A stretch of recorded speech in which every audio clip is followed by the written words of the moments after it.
샬롬, 오늘의 말씀지기 조국현 간사입니다. 여러분, 반면교사라는 사자성어를 아시나요? 반면교사는 다른 사람이나 사물의 부정적인 측면에서 반대의 깨달음이나 가르침을 얻는다는 뜻입니다. 오늘의 본문에서 이 반면교사의 내용을 볼 수 있습니다. 사도 바울이 어떤 그룹의 부정적인 측면을 통해 누구에게 어떠한 가르침을 주었는지 오늘 본문을 통해 한번 살펴보도록 하겠습니다. 고린도전서 8장부터 11장 1절까지는 우상에게 바쳐진 음식으로 인한 문제들을 주로 다루고 있는데요. 오늘 말씀인 10장은 출애굽 이후 신령한 음식과 음료를 함께 먹고 마시는 특권을 누렸던 이스라엘 백성들을 소개하면서 시작합니다. 이스라엘 백성들은 하나님께서 약속하신 땅으로 긴 여정을 떠났지만 정작 그 땅에 들어간 사람은 소수에 불과합니다. 이스라엘 백성 다수가 우상을 숭배하고 음행하며 주를 시험하고 원망했던 일들을 하나님께서 기뻐하지 않으셨고 그로 인해 그들의 대부분이 광야에서 죽음을 당하였기 때문입니다. 사도 바울은 약속의 땅에 들어가지 못한 이스라엘 백성들의 죄들을 고린도 교회의 우상 숭배, 음행, 주를 시험하고 원망하는 태도들과 비교하며 지적하는 반면을 사용하여 이야기합니다. 그리고 6절과 11절 두 번에 걸쳐 본보기로 삼아라. 그리고 깨우침을 받으라 라고 교사를 말합니다. 바울은 하나님의 말씀을 듣고 하나님의 행하시는 일들을 보고도 참된 믿음에 이르지 못하는 고린도 교회 사람들에 대한 경고를 하는데요. 특별히 바울은 선줄로 생각하는 자들에게 강력하게 경고합니다. 성도들 중 일부는 우상의 신전에서 먹을 수 있는 권리가 있다고 생각했습니다. 그들의 태도가 믿는 자와 믿지 않는 자에게 미치는 악영향을 사도 바울은 경계합니다.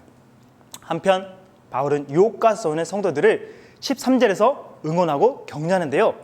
13절에서 바울은 여러분이 당한 시험은 모든 사람들이 다 당하는 시험입니다. 하나님은 신실하신 분이십니다. 여러분이 감당할 수 없는 시험은 하나님이 허락하지 않으십니다. 여러분이 시험을 당할 때 피할 길을 마련해 주셔서 감당할 수 있게 하실 것입니다. 그러니 지혜의 성령님의 인도하심을 받아 문제와 유혹을 능히 감당하십시오 라고 말하며 독려하는 바울의 사랑과 간절함도 볼 수 있습니다. 14절부터는 우상 숭배와 우상의 제물을 먹는 일에 대한 실제적인 지침과 성경적인 가르침을 적고 있는데요. 16절에 나오는 코이노이아의 정의는 우상 숭배와 우상에게 드려진 제물을 먹는 일이 단순한 육체적인 식사가 아니라 코이노이아, 즉 교제를 포함하는 의식임을 말합니다. 22절에서 바울은 직설적으로 우상 숭배와 우상의 제물을 먹는 일은 하나님을 노엽게 만드는 일이라고 말합니다. 출애굽하던 이스라엘 백성이 하나님이 기뻐하지 않은 일을 함으로 받았던 멸망을 반면교사 삼아 하나님이 노하신 일을 즉시 멈추기 바라는 사도 바울의 간절함을 느낄 수 있습니다. 2000년 전 고린도 교회의 문제들이 현대 사회의 그리스도인들과 크게 다르지 않는 것 같습니다. 하나님이 아닌 돈과 명예, 그리고 과학이 신처럼 추앙되고 혼전 순교를 지키려는 사람과 음행, 성적 부도덕을 피하려는 사람들은 원신 취급을 받기도 합니다. 그리고 과학을 비롯한 여러 학문이 하나님의 존재 자체를 부인하려는 시도를 멈추지 않고 있습니다. 문화, 무신론적 학문들은 그리스도인들을 향한 공격을 멈추지 않습니다. 여러분, 반면교사를 기억하며 우리는 말씀과 기도로 깨어 믿음의 공동체를 공격하는 문화 뒤에 감추어진 사탄의 세력을 분별해야 합니다. 유혹을 이겨내고 어려움을 견뎌내는 일은 쉽지 않습니다.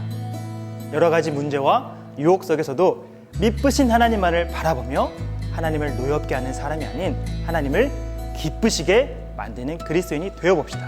그래서 우리의 신앙생활이 후대 반면교사가 아닌 귀감이 되는 삶이 되길 소망합니다. 샬롬.